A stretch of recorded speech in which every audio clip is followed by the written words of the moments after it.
नमस्कार, FM news देख रहे हैं आप। मैं हूं आपके साथ प्रतीक्षा चहल।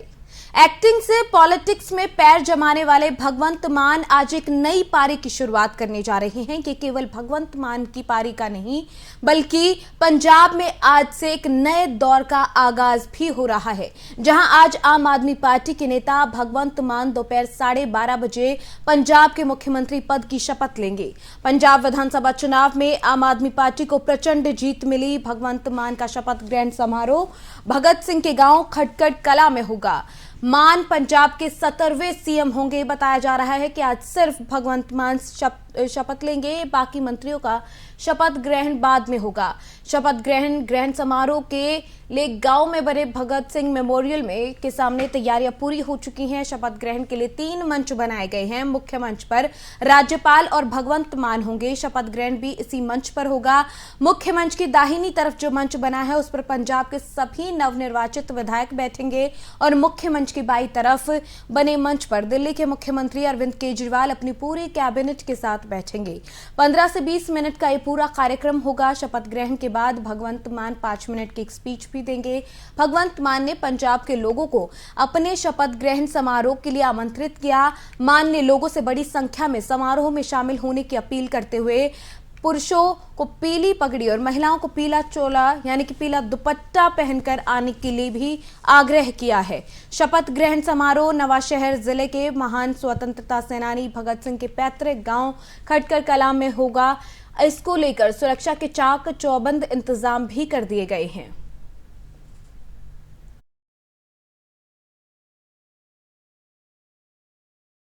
वहीं यूपी में बीजेपी के प्रचंड जीत के बाद नए मंत्रिमंडल और सरकार गठन को लेकर बैठकों और मंथन का दौर लगातार जारी है। इसी सिलसिले में योगी आदित्यनाथ आज फिर दिल्ली में आ रही हैं, जहां यूपी मंत्रिमंडल विस्तार और सरकार गठन को लेकर यूपी के नेताओं की दिल्ली में एक बैठक होगी। इस महत्वपूर्ण बैठक में यूपी के कार्यवाहक मुख्यमंत्री योगी आदित्यनाथ भी शामिल होंगे। बैठक के लिए यूपी बीजेपी के अध्यक्ष स्वतंत्र देव सिंह, संगठन मंत्री सुनील बंसल, डिप्टी सीएम केशव प्रसाद मौर्य और डिप्टी सीएम दिनेश शर्मा मंगलवार को ही दिल्ली पहुंच चुके हैं। दिल्ली में होने वाली इस बैठक में बीजेपी के राष्ट्रीय अध्यक्ष जेपी नड्डा, केंद्रीय गृह मंत्री अमित शाह भी मौजूद रहेंगे। इसके अलावा बैठक में यूपी प्रभारी धर्मेंद्र प्रधान और संगठन महामंत्री बीएल संतोष भी शामिल होंगे। इससे पहले लगातार 2 दिन दिल्ली में ही योगी आदित्यनाथ बैठक कर चुके हैं। हालांकि ये बिल्कुल साफ है कि यूपी में योगी आदित्यनाथ ही फिर से मुख्यमंत्री बनने जा रही हैं। इस बार यूपी में सस्पेंस इस बात का है कि कितने डिप्टी सीएम होंगे और मंत्रिमंडल में किस किस को जगह मिलने वाली है। बताया जा रहा है कि बैठक इस मायने में भी काफी खास है क्योंकि इसी बैठक में योगी आदित्यनाथ सरकार के नए मंत्रिमंडल में शामिल होने वाले नामों पर अंतिम मोहर लगेगी। वहीं खबर यह भी है कि हारने वाले विधायकों को इस बार मंत्रिमंडल में जगह नहीं दी जाएगी। तो आपको बता दें, सीएम योगी बैठक में मौजूद रहने वाले हैं। इसके अलावा जेपी नड्डा भी बैठक में मौजूद रहेंगे। तमाम मुद्दों को लेकर चर्चा की जाएगी। यूपी कैबिनेट के मंत्रियों के नामों पर इस बैठक में मुहर लगने की बात कही जा रही है।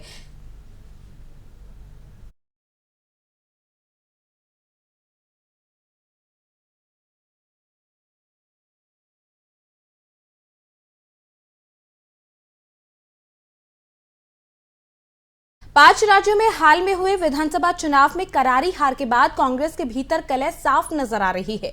इस कलह के बीच आज पार्टी के G23 समूह के नेता पूर्व केंद्रीय मंत्री कपिल सिब्बल के आवास पर बैठक की जाएगी। सूत्रों के अनुसार G23 समूह के नेताओं ने कई ऐसे कांग्रेस के नेताओं को भी आमंत्रित किया है जो इस समूह का हिस्सा नहीं है, लेकिन वो महसूस करते हैं कि पार्टी में बदलाव जरूरी है। वहीं इससे पहले मंगलवार को कांग्रेस अध्यक्ष सोनिया गांधी ने 5 राज्यों के अध्यक्षों से इस्तीफा मांगा था। ये बैठक ऐसे भी समय में हो रही है जब इस समूह के प्रमुख सदस्य सिब्बल ने एक इंटरव्यू में कहा कि गांधी परिवार को कांग्रेस नेतृत्व छोड़ देना चाहिए और किसी अन्य नेता को ये जिम्मेदारी सौंपी जानी चाहिए।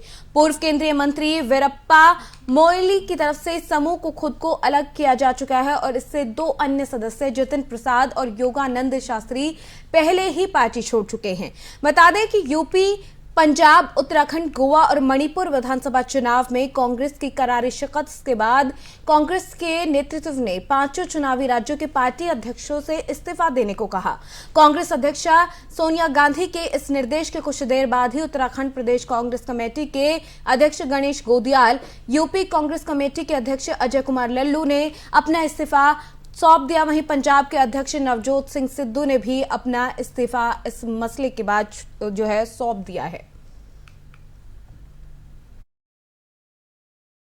अभी भी जारी है और इस बीच में कपिल सिब्बल के घर पर G23 नेताओं की बैठक होगी। इससे पहले एक इंटरव्यू में कपिल सिब्बल ये साफ कहते हुए नजर आ चुके हैं कि अब कांग्रेस में बदलाव की जरूरत है। अगुवाई कांग्रेस की आला कमान उसमें बदलाव की जरूरत है। अब किसी और नेता को ये मौका दिया जाना चाहिए, ये जिम्मेदारी सौंपनी चाहिए। और कांग्रेस की कलह इस चुनाव के नतीजों के बाद अब उभरकर और सामने आने लगी है। G23 के नेताओं की आज बैठक होगी, कपिल सिब्बल के घर पर यह बैठक होगी।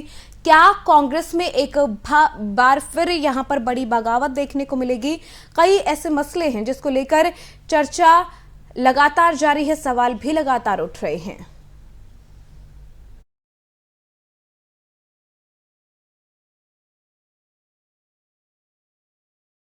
कांग्रेस नेता और पूर्व कैबिनेट मंत्री कपिल सिब्बल को लेकर राजस्थान के मुख्यमंत्री अशोक गहलोत ने बड़ा बयान दिया है। अशोक गहलोत ने कहा कि कपिल सिब्बल को सोनिया गांधी के आशीर्वाद और राहुल गांधी के सहयोग से कांग्रेस में एंट्री मिली। सीएम गहलोत ने कहा कि कपिल सिब्बल कांग्रेस संस्कृति के व्यक्ति ही नहीं है, वो बहुत बड़े वकील हैं, देश के माने हुए वकील हैं। कांग्रेस में उनकी एंट्री हो गई है। बस कांग्रेस की संस्कृति में रगड़ाई होने के बाद में एंट्री होती है। क्या कुछ और उन्होंने कहा है, सुनिए जरा। कपिल सिब्बल जी कोई कांग्रेस संस्कृति के व्यक्ति नहीं है। कपिल सिब्बल जी बहुत बड़े वकील हैं, इसमें कोई दो राय नहीं। माने हुए वकील रहे देश के, अभी है भी। और वो कांग्रेस में उनकी एंट्री हो गई तो कांग्रेस का जो कल्चर है, संस्कृति है, संस्कार है और प्रक्रिया हैं,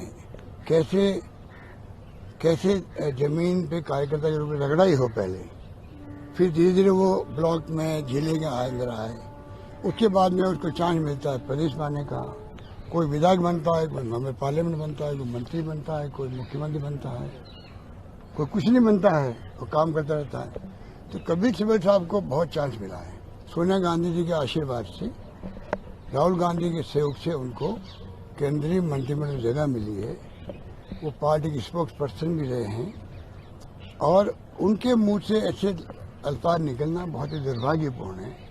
मैं समझता हूं कि ऐसे व्यक्ति से ये अपेक्षा नहीं की जाती है कि जिनको कांग्रेस की एबीसीडी नहीं मालूम है, जिनको एक मंत्री बनना अलग बात है, परंतु जो कांग्रेस की संस्कार संस्कृति, वो खाली कोई संविधान में जो मूल भावना, उसको तो हम सब मानते हैं, आदर करते हैं और करना चाहिए।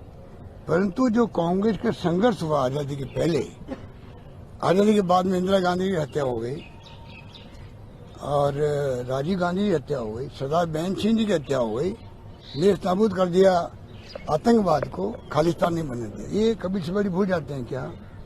और इस परिवार का कोई व्यक्ति, गांधी परिवार का कोई व्यक्ति पिछले 30 साल में ना तो मंत्री, ना मुख्यमंत्री, ना प्रधानमंत्री बना है। फिर भी देशवासी चाहते हैं, हर जाति, हर वर्ग, हर धर्म, हर भाषा बोलने वाले लोग, हर क्षेत्र के लोग, दक्षिण के हो या पूर्व के, पश्चिम के हो, उत्तर के हो, सब चाहते हैं कि अगर कांग्रेस को एकजुट रखना है तो गांधी परिवार के नेतृत्व में एकजुट रह सकती है। ये अगर विश्वास या क्रेडिबिलिटी उनकी बनी हुई है तो आज हर कांग्रेस उनके साथ में है। कपिल वहीं यूपी, पंजाब, उत्तराखंड, गोवा और मणिपुर विधानसभा चुनाव में कांग्रेस की करारी शिकस्त के बाद कांग्रेस में कलह पैदा हो गई है। इस बीच में पार्टी के G23 समूह के नेता पूर्व केंद्रीय मंत्री कपिल सिब्बल के आवास पर बैठक होगी। बैठक में पहले गांधी परिवार को शिवसेना का साथ मिला है। शिवसेना ने अपने मुखपत्र सामना के संपादकीय में गांधी परिवार का समर्थन करते हुए G23 नेताओं की तुलना सड़े हुए आम से की है। सामना में शिवसेना ने लिखा कि G23 का समूह सड़ा हुआ आम है, लेकिन कांग्रेस संगठन को आज गांधी ही चाहिए। उत्तराखंड में बीजेपी के मुख्यमंत्री पुष्कर सिंह धामी पराजित हो गए, लेकिन उत्तराखंड में कांग्रेस ने फिर से हरीश रावत जैसे पुराने नेता को बागडोर सौंपकर बीजेपी को आगे के लिए गति दे दी है। रावत खुद चुनाव चुनाव हार गए। शिवसेना ने सामना के संपादकीय में लिखा कि गांधी नेतृत्व छोड़े ये ठीक, लेकिन कांग्रेस को आगे ले जाने वाला, जीत दिलाने वाला नेता उन्हें G23 गुट में है क्या? कांग्रेस की थाली और कटोरी में खा पीकर कई बार डकार लेकर स्वस्थ हुए नेता G23 में हैं और कांग्रेस की पराजय पर वो विलाप कर रहे हैं। इनमें से कितने नेता 5 राज्यों के चुनाव में जमीन पर उतरे थे, कितनों ने प्रत्यक्ष रूप से प्रचार में खुद को झोंक दिया था। केवल गांधी परिवार ही एकमात्र बल स्थान नहीं रह गया है। कांग्रेस की जड़ें सूख गई हैं और वृक्ष पत्ता विहीन हो गया। पत्ते अंकुरित हो, बाहर आए और वातावरण ताजा हो, ऐसा किसी को मन से लगता है तो वृक्षों की पूरी छटाई कर नया बगीचा फुलाना होगा।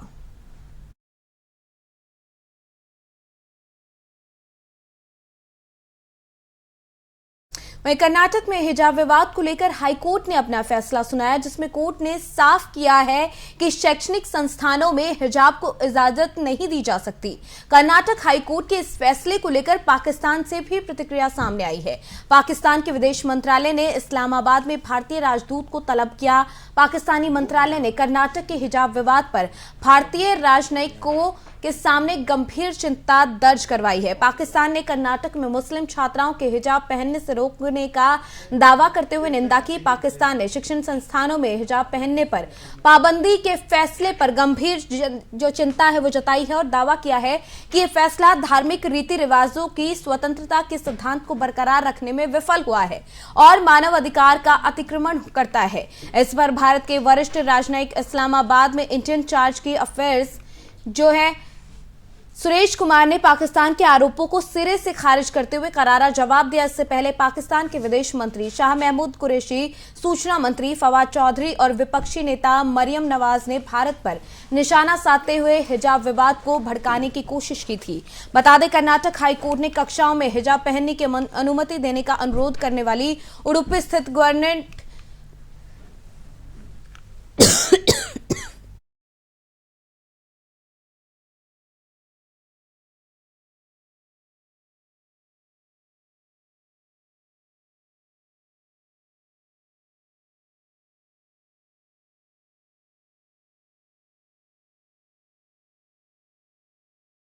Government P university girls college की मुस्लिम छात्राओं के एक वर्ग की याचिकाएं मंगलवार 15 मार्च को खारिज कर दी और कहा कि हिजाब पहनना इस्लाम धर्म में आवश्यक धार्मिक प्रथा का हिस्सा नहीं।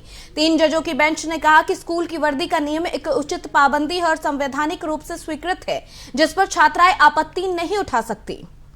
तो तमाम विवाद लगातार हिजाब को लेकर चल रहा है। कर्नाटक हिजाब विवाद को लेकर अब मामला सुप्रीम कोर्ट में भी पहुंच गया है, लेकिन इस बीच में पड़ोसी देश से प्रतिक्रियाएं आ रही हैं और उनकी तरफ से कहा जा रहा है कि फैसला धार्मिक रीति रिवाजों के सिद्धांत के खिलाफ है। इसी बीच में ज्यादा चर्चा के लिए हमारे साथ हमजा आमिर पाकिस्तान से जुड़ गए हैं, पत्रकार हैं। हमजा जी, बहुत स्वागत है आपका FM न्यूज पर। जी, बहुत शुक्रिया। सबसे पहले आपसे समझना चाहूंगी कि आखिर पड़ोसी देश की तरफ से इस मसले को लेकर उठाया गया है, तमाम टिप्पणियां भी होती हुई नजर आ रही हैं, लेकिन कोर्ट में अभी ये मसला चल रहा है। अभी सुप्रीम कोर्ट में भी इसे लेकर याचिकाएं लगा दी गई हैं। अभी आगे क्या कुछ और रहने वाला है वो अलग मसला है, लेकिन क्या इससे पहले इस तरीके की बयानबाजी सही है?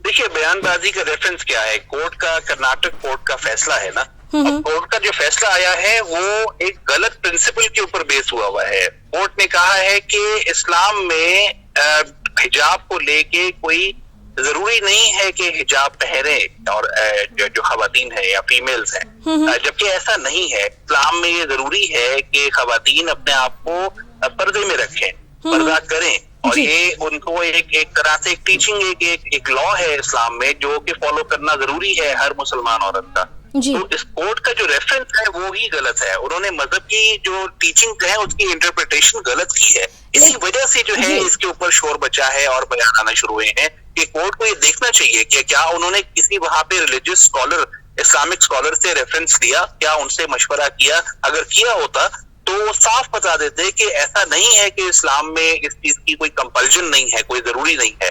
इस्लाम में ये जरूरी है।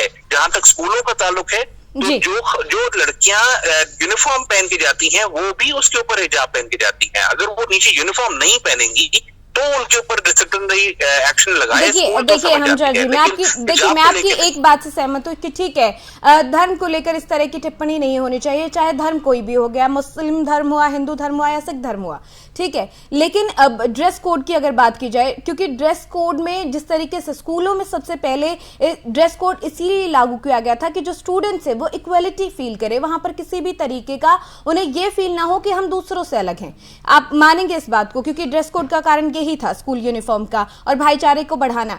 अब जब इस बीच में क्लास में ये कहा जा रहा है कि आप क्लास में ना पहने, लेकिन ऐसा नहीं है कि उनको बाहर पहनने से इनकार किया जा रहा है, ये क्लास की बात की जा रही है। देखिए, पर्दे का कॉन्सेप्ट समझिए। ड्रेस कोड वाकई ही इसलिए होता है, यूनिफॉर्म इसलिए होता है ताकि सब में इक्वालिटी रहे।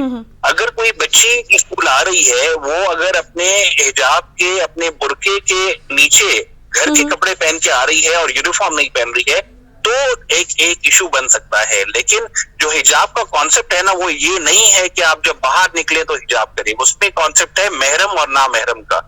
और अगर बच्ची स्कूल के अंदर है और उसके टीचर वहां पे हैं और बच्चे वहां पे हैं या जो बड़े हैं वो वहां पे हैं, उनसे उसका हिजाब इस्लाम में कहा गया है कि वो उनसे पर्दा करे और वो पर्दा करने का हक रखती है।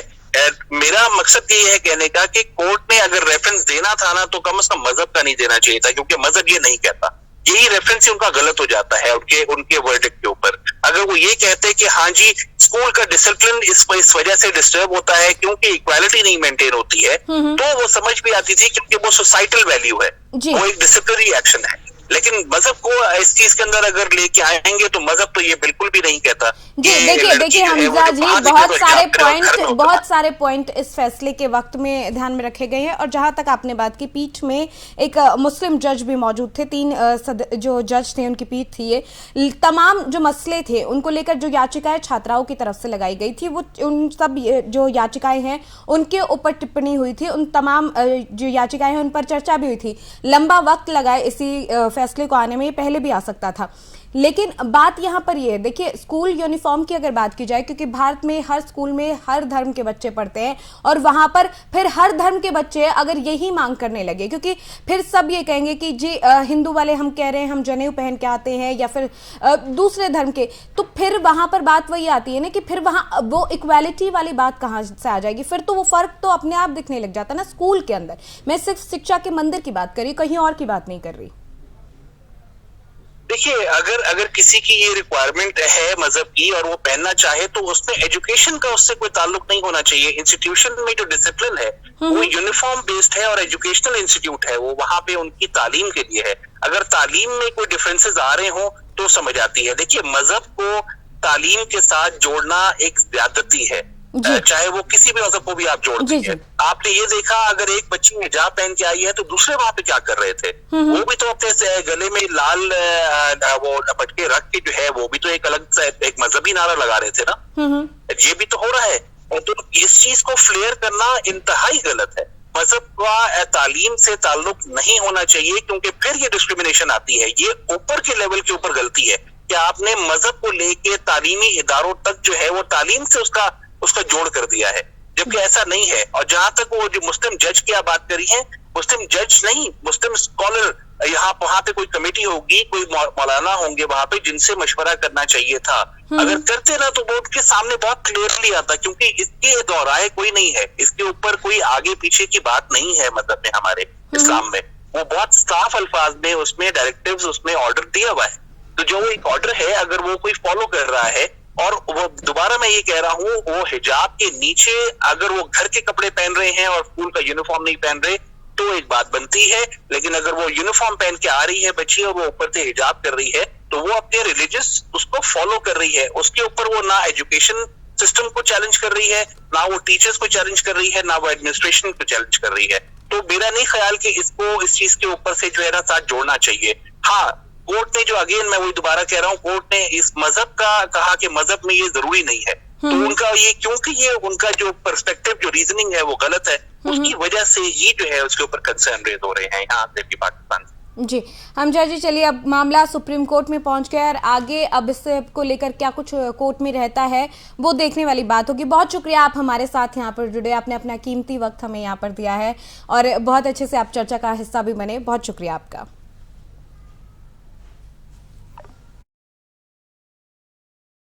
पत्रकार हमजा को सुन रहे थे आप, जिनकी तरफ से यही कहा गया कि जिस तरीके से कोर्ट ने ये फैसला किया है, लेकिन तमाम जो मसले हैं उनमें धर्म की टिप्पणी नहीं की जानी चाहिए थी। धर्म में ऐसा है, लेकिन बात अभी भी वही है, सवाल वही भी है कि क्या शिक्षा से ऊपर धर्म हो रहे हैं। और अगर एक मजहब के लोग ये कहते हैं कि वो पर्टिकुलर किसी कपड़े का इस्तेमाल करेंगे तो दूसरे कल को यही मसला सब धर्म के लिए बनता है। तो ऐसे में स्थिति शिक्षा की ना रहकर मजहब की बन जाएगी। तो ऐसे में बेहतर यही है कि जिस तरीके से लगातार इसको लेकर चर्चा हो रही है, दोनों ही पक्ष इस मसले को समझने की कोशिश करें।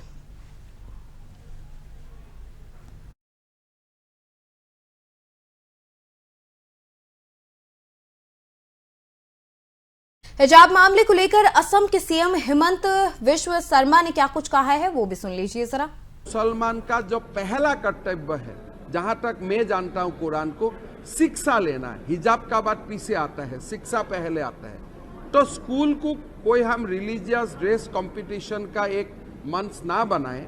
ना हिंदू को अपना रिलीजियस ड्रेस पहनना चाहिए, ना मुसलमान को अपना रिलीजियस ड्रेस पहनना चाहिए। जो स्कूल का यूनिफॉर्म है वही पहनो, फिर घर में जाके आराम से जिसको जो मन है वो पहनो, उसमें तो कोई बाधा नहीं है। तो इसीलिए कर्नाटक का हाईकोर्ट का जो जजमेंट है वो लॉजिकल है और मेरा नहीं लगता है उसमें किसी को दुख नहीं लगना चाहिए। ये तो एक पीएफआई लोग ने ये सिखा दिया था, लेकिन अगर वो रास्ता में मुसलमान चले, दूसरा रास्ता में हिंदू चलेगा, तो भारत का धर्मनिरपेक्षता स्कूल में शिक्षा होगा कि स्कूल में ही हमारा जो भाईचारा है वो टूट जाएगा या टूटने का शिक्षा होगा। तो इसीलिए कर्नाटक हाईकोर्ट का जो जजमेंट है वो बहुत ही लॉजिकल है और हमारा कोई मुसलमान भाई बहन को सोचना नहीं चाहिए ये जजमेंट उनका खिलाफ है। रादर ये judgement is in right step towards implementing the dictate of Quran. मुसलमान जम्मू कश्मीर में सुरक्षा बलों को बुधवार को बड़ी कामयाबी मिली है। सुरक्षा बलों ने श्रीनगर के नौगाम में 3 आतंकियों को ढेर कर दिया। इससे पहले कश्मीर आईजीपी विजय कुमार ने बताया कि नौगाम में जिन आतंकियों के साथ सुरक्षा बलों की मुठभेड़ हुई वो लश्कर से जुड़े संगठन द रेसिस्ट फ्रंट के आतंकी हैं। ये आतंकी खानमोह में सरपंच की हत्या में शामिल थे। बताया जा रहा है कि सुरक्षा बलों को नौगाम में कुछ आतंकियों के छिपे होने की जानकारी मिली थी। इसके बाद सुरक्षा बलों ने इलाके को घेर कर सर्च ऑपरेशन चलाया। इस दौरान आतंकियों ने फायरिंग कर दी। जवाबी कार्रवाई में 3 आतंकी मारे गए। इससे पहले बुधवार को श्रीनगर के खानमोह में आतंकियों ने सरपंच समीर भट्ट की गोली मारकर हत्या कर दी। इस हत्या की जिम्मेदारी लश्कर से जुड़े संगठन द रेसिस्टेंस फ्रंट ने ली है। अब कश्मीर आईजीपी विजय कुमार ने बताया कि सुरक्षा बलों ने सरपंच की हत्या में शामिल आतंकियों को ढेर कर दिया है।